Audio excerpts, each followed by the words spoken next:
What is Travis Scott's secret to his success? Because he's Kylie Jenner's baby daddy and having strong ties to the Kardashian family is a certain way to get notoriety, not to mention the friendship he formed with Kanye West as a result of that relationship. Travis Scott is a well-known rapper who has developed a reputation for himself in the music industry with the help of others.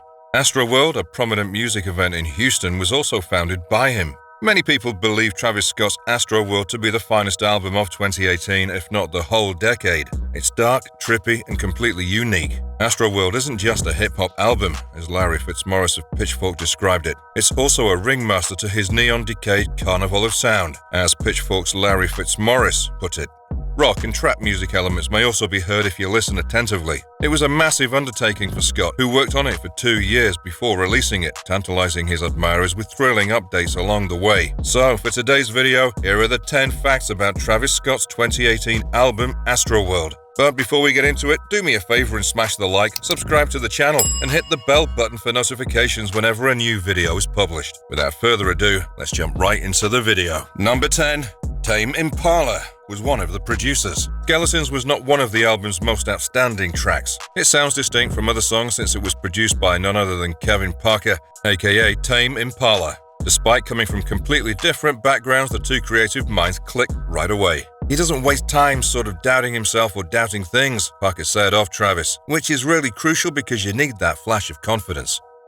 Number 9. It is named after a real theme park.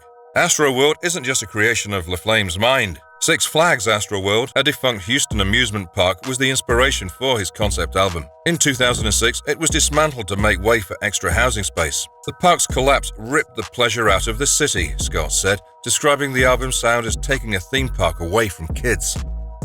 Number 8. All the features. The beauty of Astroworld resides in all of the many partnerships that aren't expressly indicated in the song names. The album takes listeners on a musical trip, with vocals from Frank Ocean, The Weeknd, James Blake, Swae Lee, Drake, and more. LaFlame is definitely not only involved in rapping for the sake of generating money, he's also the owner of his own record label. He's definitely a very creative individual who wishes to collaborate with other artists as well as offer up-and-coming musicians a leg up. Number 7. It was announced in 2016 already. Travis Scott signed his first record contract in 2013, and before AstroWorld, he released 2 studio albums. By 2016, everyone who cared about hip-hop had heard of him, but he wasn't quite a household name. His sudden climb to prominence began 2 years before the release of his third studio album, when he began promoting it. It's no surprise that when it was ultimately released, people went bananas. Scott's masterwork had been on their minds for a long time. Number 6. No Bystanders features Bjork's sample. Travis's musical tastes are evidenced by the fact that he sampled Bjork's Yoga in No Bystanders. Rather than hip-hop and rap, the Icelandic vocalist is more well-known among fans of unconventional and avant-garde music. Travis Scott is no newcomer to genres other than his own. Coldplay, Portishead, and Sex Pistols are among his favorite bands, in addition to Bjork. Number 5. Genius marketing. Inflatable gold Travis heads. Many days before the album's release, the gigantic golden head shown on the cover appeared at several locations around the United States. There was one on the roof of Amoeba Records in Los Angeles, one in front of the Cactus music store in Houston, and even one in Times Square in New York. Scott is a master at promoting his work. It's no surprise that he has such a large following on social media because his messages are authentic and individualized. Number 4. A shout out to Kylie Jenner. Kylie Jenner confirmed a year before the album's release that she's expecting LaFlame's child. Despite the fact that they are no longer together, they get along swimmingly. Travis is very involved in Stormi's life, and in the last lines of Sicko Mode, he says, "Pass this to my daughter. I'ma show her what it took. Baby mama cover Forbes, get these other shook." Travis is referring to Kylie Jenner's appearance on the cover of Forbes in July 2018 as the youngest self-made billionaire. Number 3. Sicko Mode is Drake and LaFlame's third collab. Whether you like Travis Scott or Drake, you couldn't avoid hearing Sicko Mode throughout 2018 and 2019. Some reviewers say Drake did a better job on Travis's song than he did on his own album, Scorpion, released in 2018. Sicko Mode was their third collaboration, and it was by far the greatest. Before then, they collaborated on the albums Portland and Company. Scott lies to his mother in order to receive a sick day and avoid an Algebra 1 quiz. With Nathan and the lads rolling through, he throws a party and his sister Lindsay joins in. Dante falls off his bed and fractures his teeth. Tony records the fall on his phone, and Dustin loses his trousers in the process.